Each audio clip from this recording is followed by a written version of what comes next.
Good morning. So, um,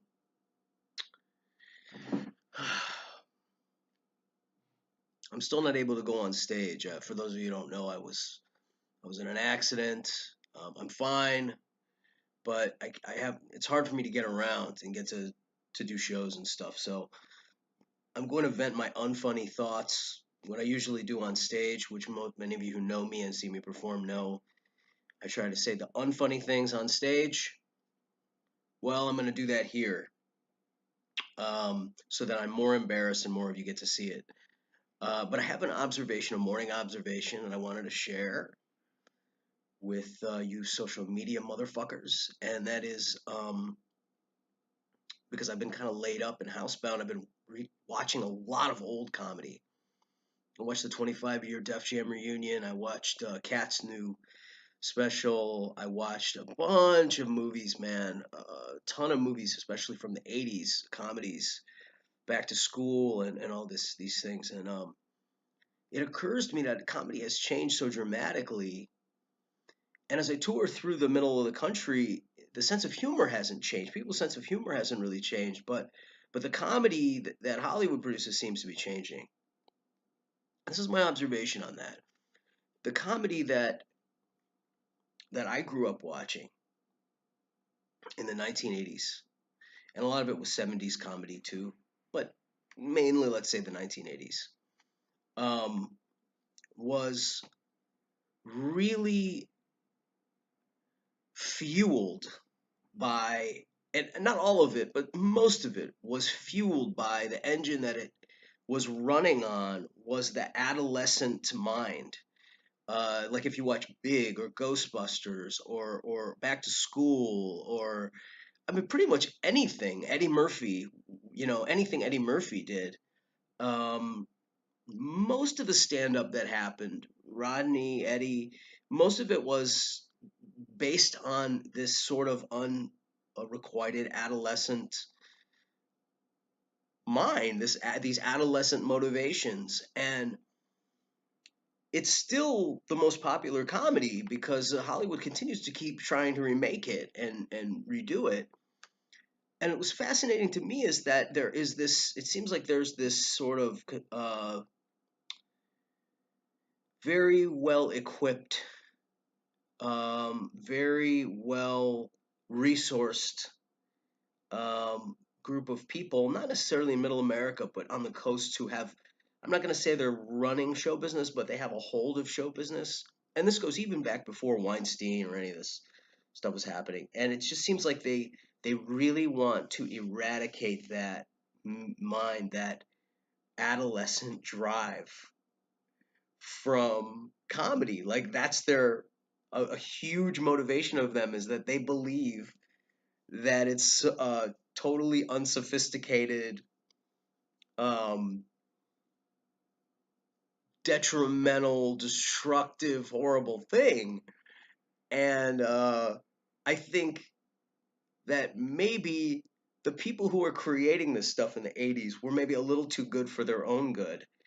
That I'm not saying that the adolescent mind is sophisticated, is a highly sophisticated thing, but that it was raised to the levels of greatness, the levels of the fame and the expert sort of masterfully, beautifully made way that they did it, that elevated comedy itself to be this, sort of like the highest art form in cinema. Because if you look at the box office in the 80s, the biggest, most of the biggest, the top 10 were always comedies, and even into the early 90s.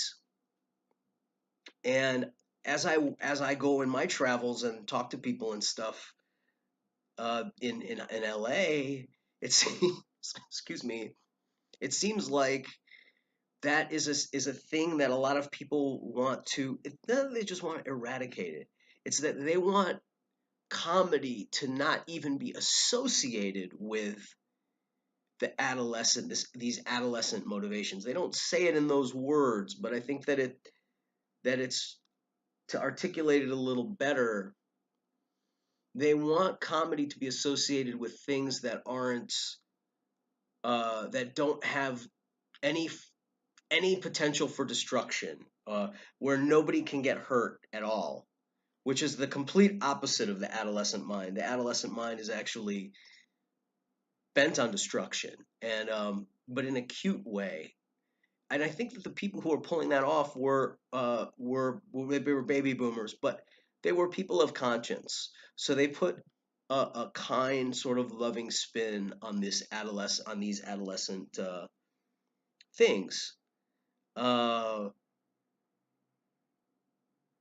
and I don't know how you would name the groups of people. I don't want to just come out and say feminists, or because I don't think it's all feminist or it's all, I guess I sometimes I use the term censorship liberal, but I don't even know if that's the most precise thing. But I think there's a very coastal academic group of people who really, like, their main objective in social justice is to eradicate that adolescent male motivation from comedy. And if there are a few people who can carry this thing out off, these adolescent intentions in comedy, they're in anything, in show business, there are these very select people, the very select group of people who are allowed to do that.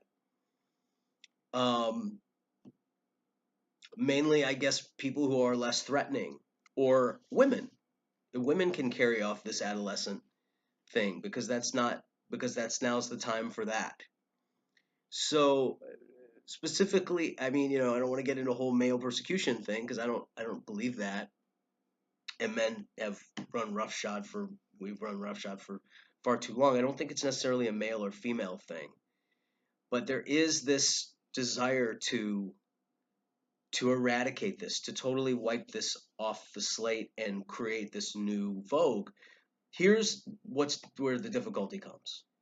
You're trying to rebuild over, and when I say rebuild, people want to remake this, that, and the other, or reboot this, that, and the other, and a lot of it is based in the 1980s, and it's literally the name of it is something that we grew up watching in the 80s. So they're trying to remake or reboot something, or they have a reunion show on Saturday Night Live with all the old cast comes back, or they have a reunion show of this, that, or the other, and they're trying to, like, take out the engine, and and and I'm not saying you can't do that. I'm not saying you can't overhaul or rebuild the engine or put in a new engine. All I'm saying is, if you're gonna do that, you'd better do that as well as with whatever element you're going to fuel, and this thing's going to run on. You better replace it with something that's just as good, because if you don't, you're going to become the cultural joke, and you're trying to erase something that moved and shaped all these people. um Unless you can do it with the same amount of precision, whatever your quirky thing that doesn't hurt anybody, and I'm not saying it's easy. I don't envy these people who are trying to do this. Um, but if you don't do it well with precision, you're going to become what's passe. So, and I think they're blessed with the ignorance of not knowing that not knowing that if you remake or reboot something, and you don't do it well, that you're going to become the punchline. I don't think they know. I don't think they know that. Anyway, that's my thought for the day. When I'm on Netflix and Amazon, I don't go looking for modern comedy to watch. Not really, no. I go looking for old comedy because it makes me laugh, because it's what makes me laugh. There's something more authentic about it. Maybe I'm just a straight guy, and that was for straight guys. I don't know. Anyway, have a good one.